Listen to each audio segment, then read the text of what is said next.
O câncer é a segunda causa de morte no mundo, crescendo regularmente todos os anos. Estimativas da Agência Internacional de Pesquisa sobre o Câncer indicam que novos casos de câncer detectados anualmente aumentarão para quase 35 milhões até 2050, o que representa uma alta de 77% em relação aos dados atuais. O grande problema é que boa parte desses casos é diagnosticada tardiamente, colocando o câncer como um desafio para a saúde pública e para a medicina em pleno século XXI. Só no Brasil, conforme o Instituto Nacional de Câncer, são esperados 704 mil novos casos por ano até 2025.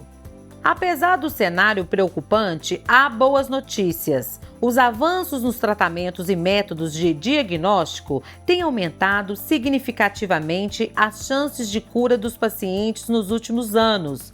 Identificação precoce de tumores, novos medicamentos, imunoterapia, vacinação, marcadores moleculares e cirurgia minimamente invasivas fortalecem de forma expressiva o arsenal contra a doença.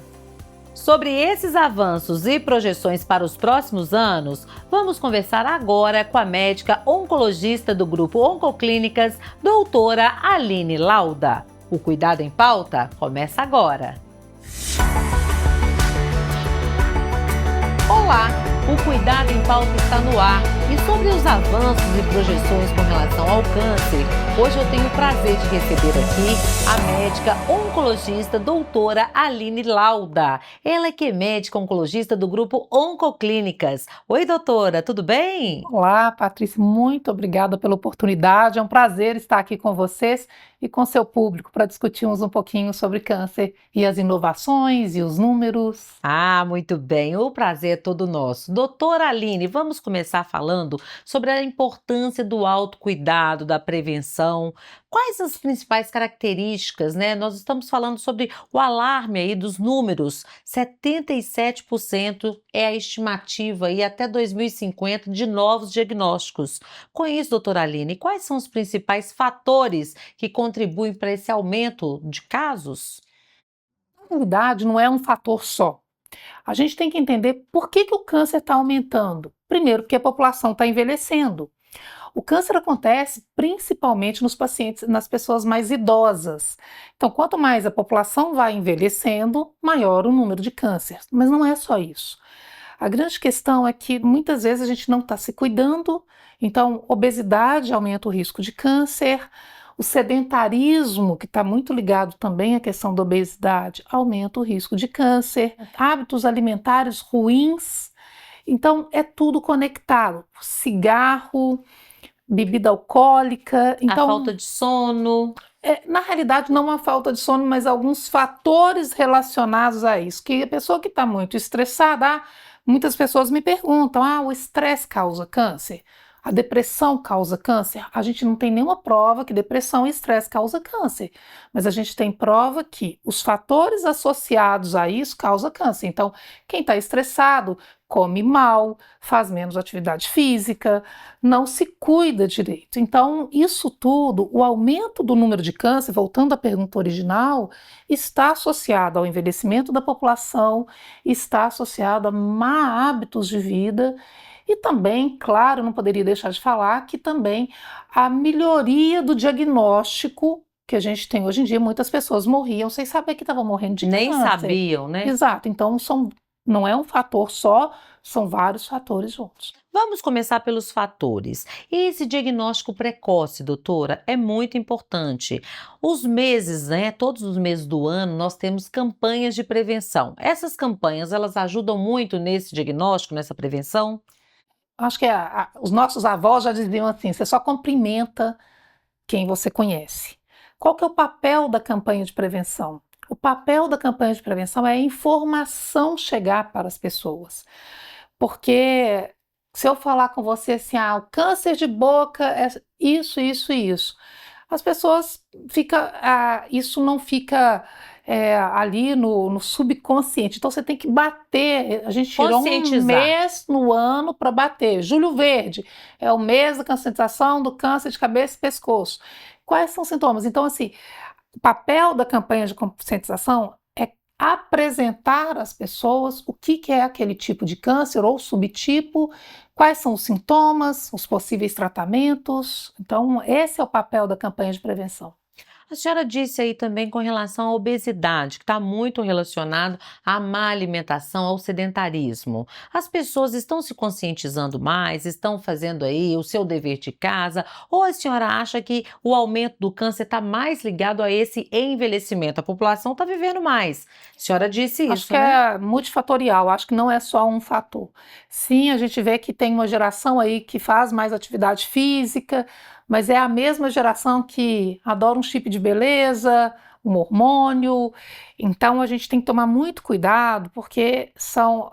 E não rotular, porque às vezes tem os hormônios necessários, mas a gente tem que lembrar também que o, tudo aquilo que a gente toma, principalmente os hormônios que não são prescritos com indicação médica, no sentido de reposição adequada, isso pode causar risco aos pacientes. Desregula, né? Desregula, aumenta a taxa de crescimento. Então, se você tem um médico sério e que indica um tratamento por causa de um fator ou outro que necessita, tudo bem.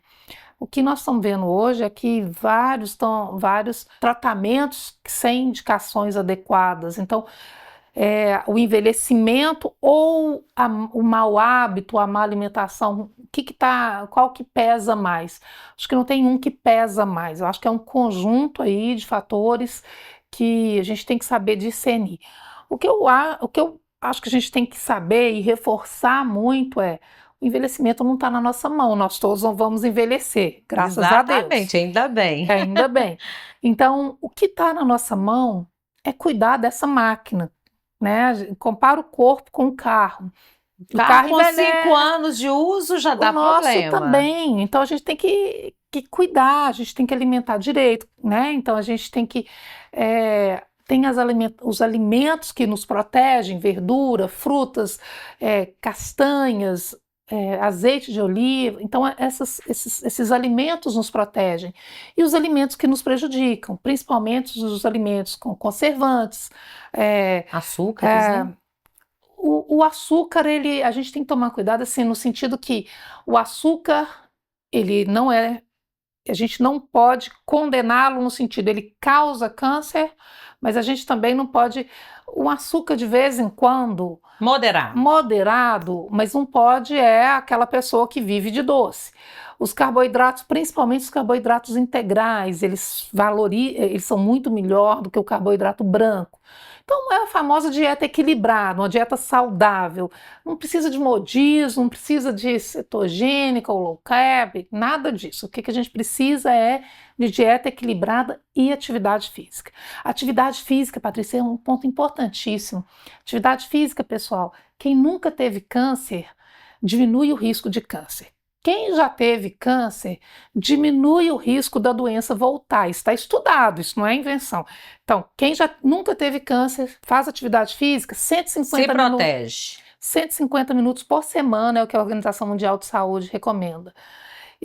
Se protege, diminui o risco, e quem já teve câncer, diminui o risco da doença voltar. E quem tem câncer e está em tratamento, atividade física, desde que liberada pelos médicos, cirurgião, oncologista, né, radio-oncologista, atividade física, ela melhora a tolerância do tratamento, principalmente a fadiga, porque uma das coisas mais, não sei se você sabe, todo mundo pensa muito na queda do cabelo e que muito enjoo, né?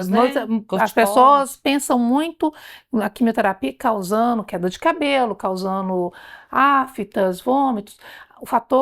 O efeito colateral mais frequente da quimioterapia, em geral, é a fadiga.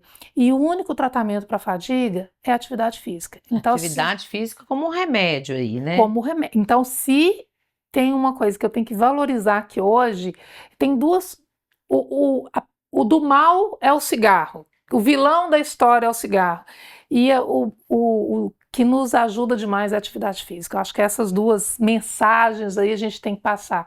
Atividade física para nos proteger em qualquer momento da nossa vida, para ganhar músculo, não é só aquela coisa, Investimento do músculo, né? é Protege o impressionante, corpo. exatamente. Olha, gente, você, internauta que está aí ligadinho com a gente no Cuidado em Pauta, a doutora Aline chamou atenção. Para você que está sedentário, que vive falando, eu não tenho tempo. Gente, 150 minutos por semana. Isso dá o quê? 20 a 30 minutos por dia. Então, a atividade física, doutora, ela deveria ser aí como o hábito que a gente tem de escovar o dente, de higiene mesmo. Ser todo dia um pouquinho, não é isso? E, eu tenho 10 minutos hoje, faça esses 10 minutos. Melhor do que nada. Eu tenho 1 hora amanhã, faça 1 hora amanhã. Então, tem os apaixonados com atividade É. física, minha mãe, eu vou falar assim, mas a gente tem que fazer, né? A gente, não é aquela coisa que a gente ama às vezes, mas a gente tem que fazer. Tenha o equilíbrio, não é isso? Outro fator também que a gente tem que falar aqui é a questão da vacinação. A gente bem sabe que a vacinação, os estudos estão aí e nos protege, não é isso, doutora? Quando a gente fala em prevenção, a gente fala prevenção primária, é você evitar o câncer.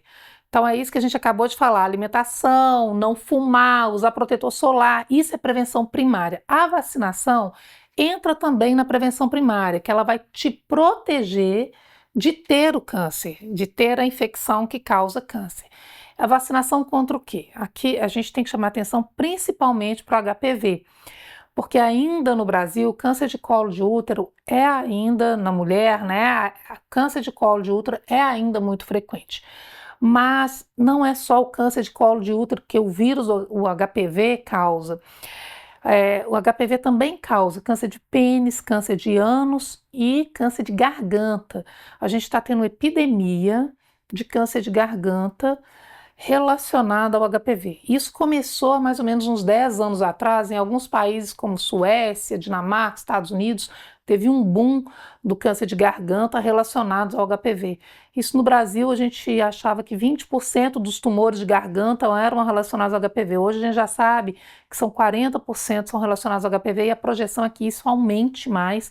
Então, por exemplo, nos Estados Porcentagem Unidos, muito alta, né? alta é. Quem tem, hoje, metade dos casos são relacionados, no Brasil, são relacionados ao vírus HPV. Então, vacinação, que você me perguntou. Vacinação é obrigatório vacinar contra o HPV toda menina e menino a partir de 9 anos de idade, gratuito no posto de saúde, vacina quadrivalente, protege contra 4 vírus e é fundamental. Acho que é obrigação de todo pai, mãe, padrinho, madrinha, levarem os filhos, os adolescentes para vacinarem contra o HPV. Outra vacina, por exemplo, a vacina da hepatite B, que hepatite B pode causar câncer de fígado, mas a mais importante, sem dúvida nenhuma, é o HPV. Pois então, se as crianças, os pais vacinarem as suas crianças, futuramente a gente teria aí um número muito menor dos casos diagnosticados de câncer. Porque lembra que a vacina, ela previne a infecção causada pelo vírus. Se você não tem a infecção causada pelo vírus que causa câncer, então você não terá o câncer. Sim, se vacinar, a projeção é queda realmente do número de pessoas infectadas pelo HPV e, por consequência, queda do número de câncer relacionados ao HPV. Excelente. Outro fator também que ajuda muito aí na questão da cura é o diagnóstico precoce. Hoje nós temos o avanço, a inovação aí da identificação do tumor precocemente, correto? Sim, quanto mais precoce o diagnóstico, independente do tumor, maior a chance de cura. Seja de mama, seja de boca, qualquer tumor que você diagnostica ele no estádio 1 ou 2, que a gente fala que diagnóstico inicial é estádio 1 e 2, que a gente tem diagnóstico 1, 2, 3 e 4. O 4 é quando a doença é metastática, é mais difícil de curar. O 3 também é uma doença mais avançada. O 1 é o mais inicial. 1 e 2 é a maior chance de cura. Quanto mais precoce, então, por exemplo, um câncer de boca que eu diagnostiquei no estádio 1, a chance de cura é acima de 90%. E não só o estadio precoce aumenta a chance de cura, mas o tratamento é menos agressivo. Então não é só estadio precoce, maior chance de cura e tratamento menos agressivo. O tratamento menos agressivo vai depender aí do estágio em que está o câncer, né? Claro. Mas será que as pessoas estão preocupadas, estão cuidando, estão fazendo a prevenção, estão com check-up em dia, doutora? A produção do Cuidado em Pauta foi até as ruas para conferir. Vamos assistir? Vamos ouvi-los?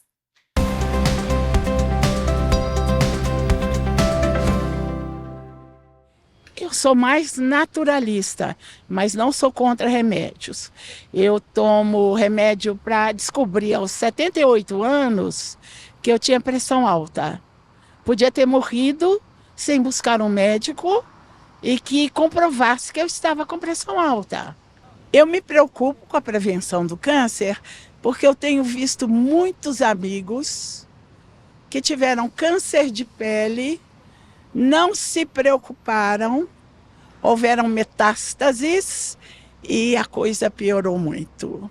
Eu levo uma vida saudável porque eu me alimento, eu sou vegetariana, eu faço pilates, eu faço hidroginástica, eu ando, venho comprar minhas coisas a pé, então eu me previno. Eu vou ao médico, não é, para fazer o controle uma vez por ano. E vou também ao oculista para também ver uma vez por ano como é que anda, e dentista.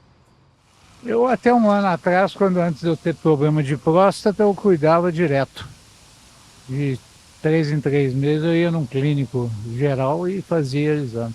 Depois que eu tive um problema de trombose, há uns 2 anos atrás, depois eu tive um problema de próstata, que foi aquele aumento da próstata, né? Que causa retenção urinária. Aí eu fiz a cirurgia, deu mais ou menos certo, né? E depois disso eu desanimei. Mas não tenho voltado mais, não, depois do que ocorreu. De câncer, não. Porque não é que eu nunca vou ter câncer, é porque essas doenças, meu pai foi um grande cirurgião, meu pai não foi médico, foi um mestre da medicina. E ele tinha problema de trombose, ele avisava que as doenças sempre eram hereditárias, né?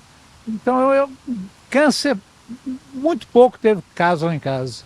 Eu levo uma vida saudável agora, porque eu cortei a bebida, fumar eu nunca fumei, cortei a bebida, então não tem vício mais nenhum, entendeu? Inclusive eu estou aqui andando. Eu cuido da minha saúde praticando exercícios físicos diariamente. A prevenção do câncer é importante, mesmo porque a idade que a gente tem, né, a gente tem que estar sempre de olho e fazendo o check-up no médico. Eu levo uma vida saudável, sim. Eu considero minha vida bem saudável porque a prática do exercício me mantém bem ativo. Sim, eu procuro ir ao médico regularmente durante o meu período anual. Todo ano eu faço um check-up, todo ano eu faço a prevenção. Olha, eu me preocupo muito com a minha saúde mental, inclusive, então eu tenho uma rotina de terapia e cuido também da minha saúde física com uma rotina bem específica de academia, de musculação. Eu tenho histórico de câncer na minha família, dos meus avós, então eu sempre busco principalmente dermatologista para olhar pintas, fazer esse mapeamento e também não utilizar nada que cause, né, tipo cigarro, alguma coisa nesse sentido. Ah, sim. Eu acho que hoje é fundamental, né? Principalmente no mundo como está, a gente cuidar da saúde mental, a gente acaba cuidando do corpo em si. Então acho que ter uma mente tranquila é a chave para a gente conseguir levar uma vida mais tranquila, então é uma preocupação. Além do psiquiatra, que eu faço acompanhamento, eu procuro fazer um check-up ali pelo menos uma vez no ano, igual eu acabei de fazer um hemograma completo, para saber como as coisas estão.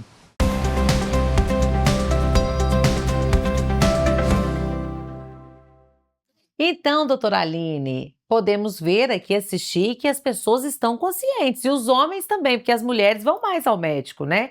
Os homens costumam. Exatamente. E me chamou a atenção, assim, todos falaram de atividade física, que lindeza, né? Assim, isso que eu estava te falando, tá? A gente está mais consciente, sabendo da necessidade do autocuidado. Mas a gente tem que espalhar isso, e principalmente a questão, uma coisa que me chamou a atenção é que quais são os exames para prevenir câncer? Será que todo mundo tem que fazer ou só aquele que tem história familiar, como o entrevistado falou, se não me engano, o Francisco? Todo mundo tem que fazer, porque a gente sabe que 15% dos tumores estão relacionados a questões familiares, hereditário, isso. Mas a maioria não está. Então, se todo mundo toda mulher tem que fazer prevenção de diagnóstico precoce do câncer de mama, e do colo do útero também. Todo homem tem que avaliar a próstata. Toda pessoa que fuma tem que fazer tomografia uma vez por ano, de baixa dose, para ver nódulos no pulmão, no sentido de câncer de pulmão.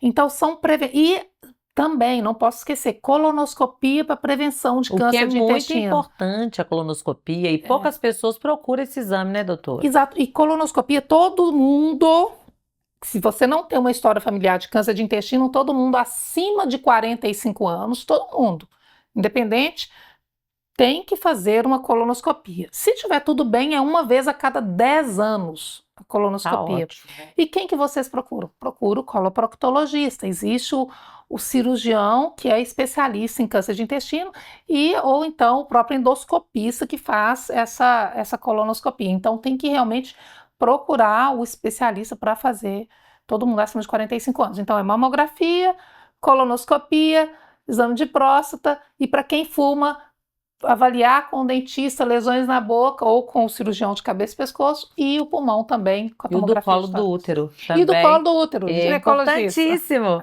Bom, gente, o que me chamou muita atenção, doutora Aline, foi também o entrevistado que disse a respeito do dermatologista, câncer de pele. As pessoas às vezes acham, é só uma pinta, pode deixar para lá, não acompanham também, é muito interessante importante. que 2, eu acho, falaram de câncer de pele, né? Falaram. E vamos lembrar que por que é importante essa chamada?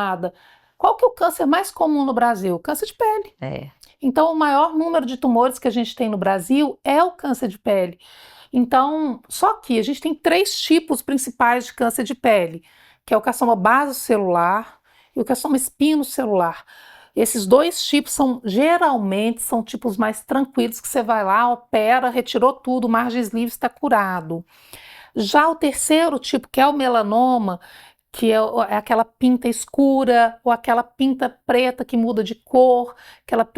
O melanoma, ele sim é o mais grave, deve fazer a cirurgia e ir ao oncologista para a gente avaliar o corpo todo e ver se tem indicação de mais algum tratamento. O melanoma, então, qual que é o macete, vamos falar assim, é a regrinha do ABCD. Você tem uma pinta. Então, você tem uma pintinha. Então, você usa a regra do ABCD. A de assimetria, ela fica com a forma esquisita. O B de borda irregular, é uma pinta com a borda irregular.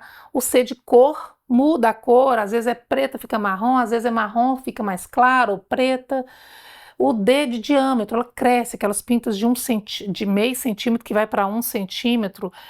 E então, o ABCD, você aplicando nas suas pintas, agora, se tem dúvida, bastante, né? vai no dermatologista, se tem dúvida. Eu tenho uma pinta de nascença e eu sempre tinha, assim, né, um combinado com a dermatologista.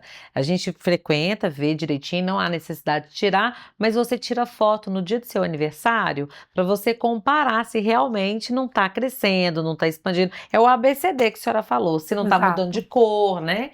Agora, na dúvida, melhor é tirar mesmo, doutora. Na dúvida, é melhor procurar o dermatologista para avaliar e tirar. A senhora falou tudo, procurar o dermatologista, porque o que eu tenho visto de pessoas, eu vou tirar na clínica de estética. Não, gente, precisa ser um médico profissional dermatologista. E ainda a gente vê em 2024, quase 2025, ainda a gente vê, eu tirei e jogou fora.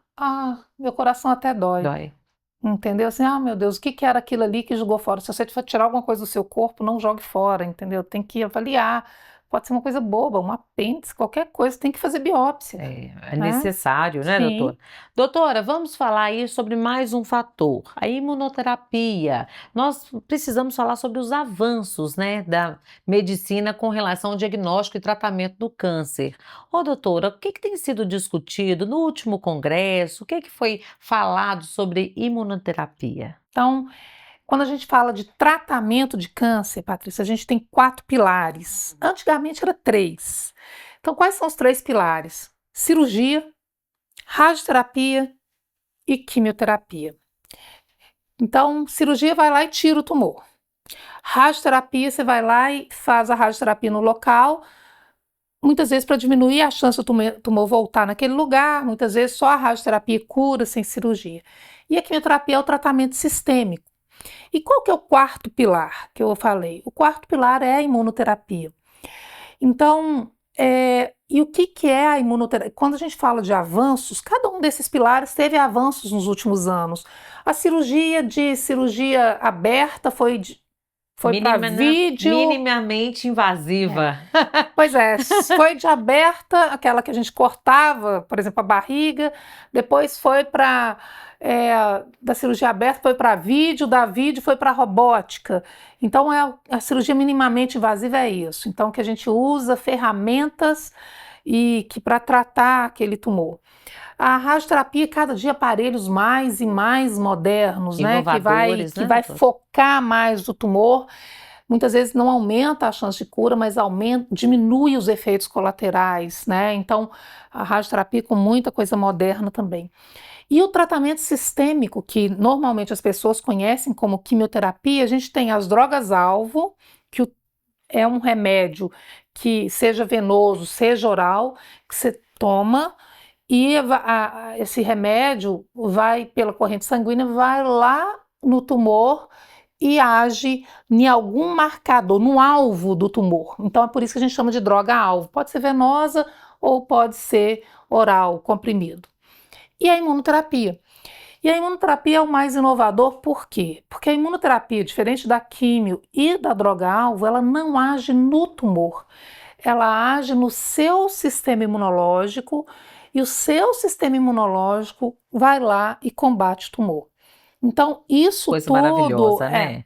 E a imuno está nos ajudando a, normalmente, a gente, antigamente não, né? Até pouco tempo atrás, antigamente 2, 3 anos atrás, a gente usava imunoterapia só nos cuidados para pacientes metastáticos. Hoje a imunoterapia está vindo para mais precoce, para tumores que não são metastáticos, por exemplo, alguns casos de câncer de mama, geralmente no estágio 2 ou no estágio 3. Então, ela está vindo aí mais precoce no caso do câncer de mama, em alguns subtipos, né? Porque se a pessoa fala assim, estou tratando de câncer de mama, não estou fazendo imuno. Mas então, para alguns subtipos. Né? E, por exemplo, para melanoma, que é aquele que a gente falou, a gente usa para doença metastática, mas a gente está vindo com imunoterapia para alguns estágios mais precoces, mesmo antes da cirurgia. Então, tudo aí vai depender realmente de como a gente vai, qual é o estágio da doença, mas a imuno realmente é um tratamento inovador. E uma pergunta que às vezes eu vejo os pacientes fazendo, e a gente falou isso em bastidor.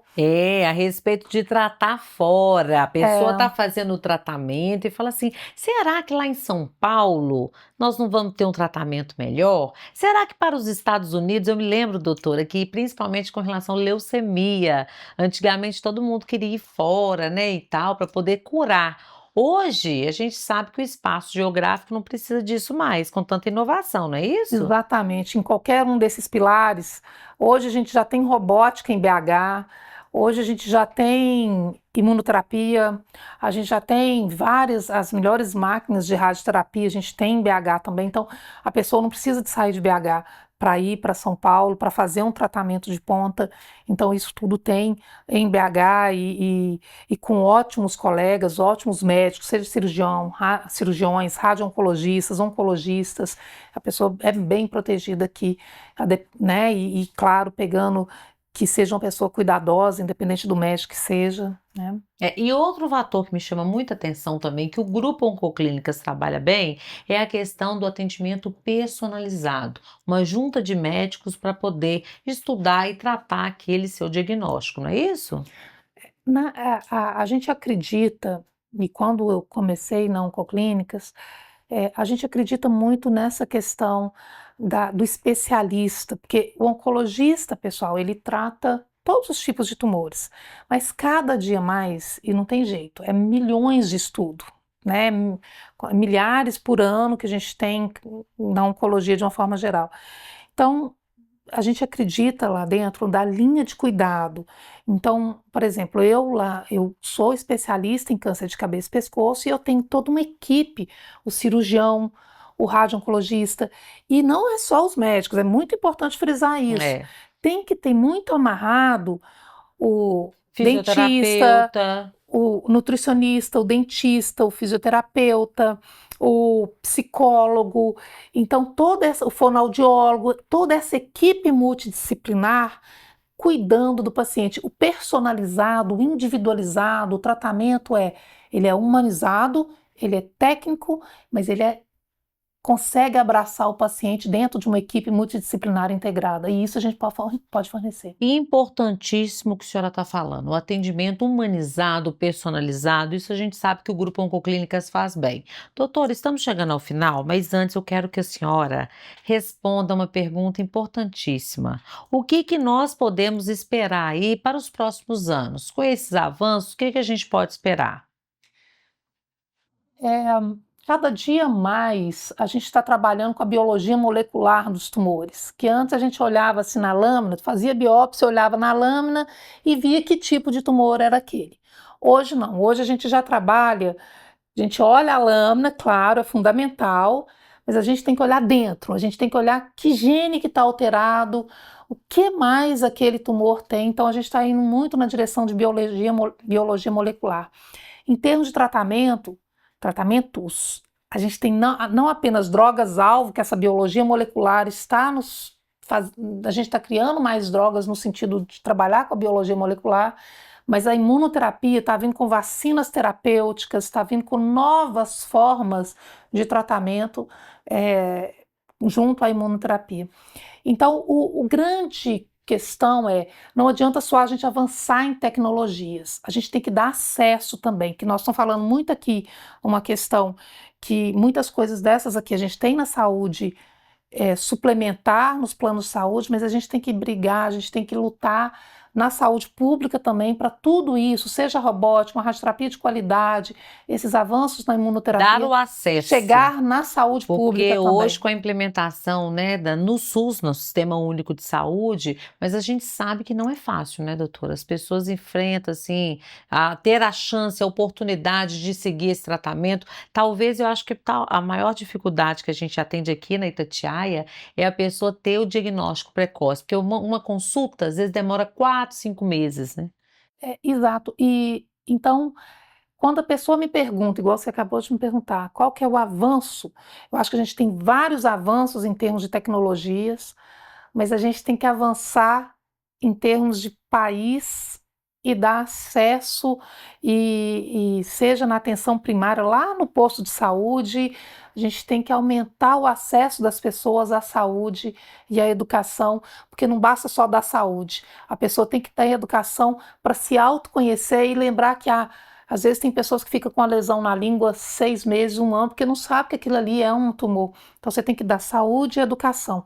Então os avanços vêm cheio de novidades com tecnologias, mas também a gente precisa cada dia mais trabalhar no acesso à população como um todo a ter acesso a isso tudo. Que delícia de bate-papo, gente, uma aula, né? Eu conversei agora com a doutora Aline Lauda, ela que é médica oncologista do Grupo Oncoclínicas. Doutora, eu quero te agradecer muito. Eu que agradeço a oportunidade. Volte Que sempre, delícia. viu? Bom, não é? Nossa, muito didática, doutora Aline, Obrigada. né? Então, gente, olha, é com esse espírito aqui, bastante de saúde, educação, conscientização, que a gente quer agradecer muito a vocês ideias, compartilhe os nossos conteúdos, estejam sempre com a gente, né? Com a nossa produção também da Ellen Araújo, os vídeos aí do Jorge, toda a sua equipe, a Lohane, a Carol. É com esse espírito que a gente quer encerrar o Cuidado em Pauta de hoje. Muito obrigada, viu, doutora? Eu que agradeço. Obrigada a oportunidade. Gratidão e alegria, compartilhem os nossos conteúdos. Curtam, compartilhem, venham para cá. Cuidado em Pauta no ar. Muito obrigada, até mais.